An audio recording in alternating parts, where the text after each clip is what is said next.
자, 반갑습니다. 심령세원입니다. 오늘의 주제는 절대 동업하면 안 되는 사람 6가지 유형입니다. 우리가 살다 보면 여러 가지 이유로 동업을 많이 하지요. 흔히 동업은 안 하는 것이 좋다고 하지만 필요하면 해야지요. 그리고 동업을 통해 더 잘 되는 경우도 있지요. 중요한 것은 동업할 사람과 해야 됩니다. 동업을 해선 안 되는 사람들이 있죠. 6가지 유형이 있습니다. 그 첫 번째는 이기적인 사람입니다. 이기가 뭐예요? 이로울리 몸기. 자기의 이익만 먼저 생각하는 사람입니다. 개인의 욕심만을 먼저 생각하는 것이지요. 동업은 함께 하는 것입니다. 그래서 무엇보다 서로가 서로에 대한 배려가 필수죠. 이기심보단 서로에 대한 이타심이 중요합니다. 절대 동업하면 안 되는 사람 두 번째는 약속을 자주 어기는 사람입니다. 약속이란 맺을 약, 묶을 속입니다. 서로가 정한 시간과 장소란 규칙에 꽉 묶어 맺은 것을 약속이라고 하지요. 동업에서 약속은 정말 중요합니다. 우리가 약속을 어느 손가락으로 해요? 그렇죠. 새끼손가락 걸고 합니다. 이 새끼손가락엔 경락학적으로 심장, 수소음, 심경이 흐릅니다. 즉 약속은 손가락이 아닌 심장과 심장으로 하는 것이 약속이죠. 그래서 약속은 동업의 가장 중요한 요소입니다. 절대 동업하면 안 되는 사람 세 번째는 원칙을 자주 바꾸는 사람입니다.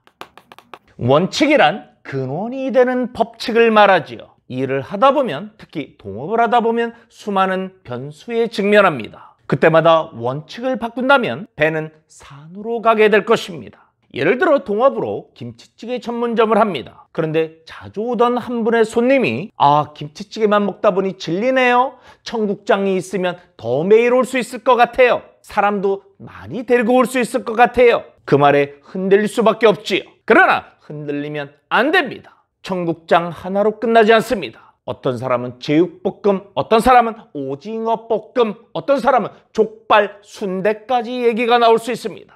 근원이 되는 법칙, 어떤 상황이 오더라도 절대 원칙은 바뀌어선 안 됩니다. 그것이 동업을 오랫동안 가게 하는 힘이 됩니다. 절대 동업하면 안 되는 사람 네 번째는 사명감이 없는 사람입니다.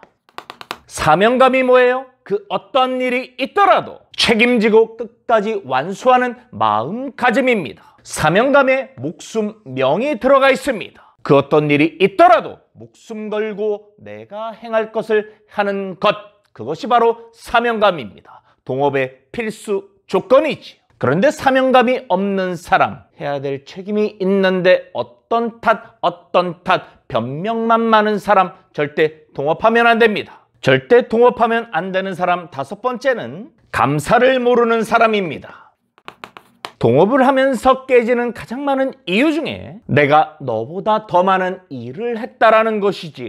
그래서 동업자가 얄미워지기도 하고요. 더 많은 대가를 원하기도 하지요. 이럴 때 문제가 생기기 시작합니다. 좋은 것은 내가 아닌 상대의 덕분이고 안 좋을 때는 상대보다 나의 탓으로 돌려야 합니다. 그 근본엔 서로에 대한 감사함이 필수입니다. 절대 동업하면 안 되는 사람 여섯 번째는 사사건건 모든 것을 부정적으로 생각하는 사람입니다.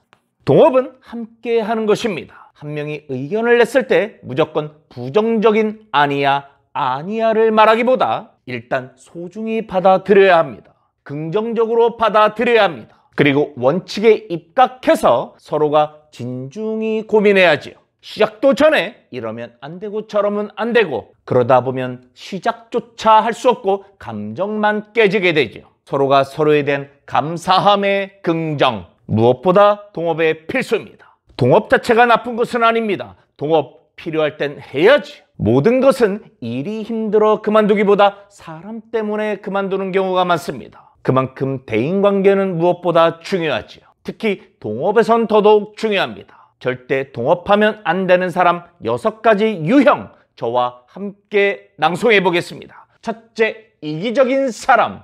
둘째, 약속을 밥 먹듯 어기는 사람. 셋째, 원칙을 자주 바꾸는 사람. 넷째, 사명감이 없는 사람. 다섯 번째, 감사함을 모르는 사람. 마지막 6번째, 사사건건 부정적인 사람입니다. 만약 동업을 한다면 이 반대의 사람이 되시길 권해드립니다. 나부터 상대에게 그런 사람이 돼야 됩니다. 저도 오늘 이 6가지를 통해 저를 더욱 성찰하는 계기로 삼겠습니다. 여러분들 하시는 모든 일에 큰 복만 가득하시길 기원합니다. 아자아자 파이팅!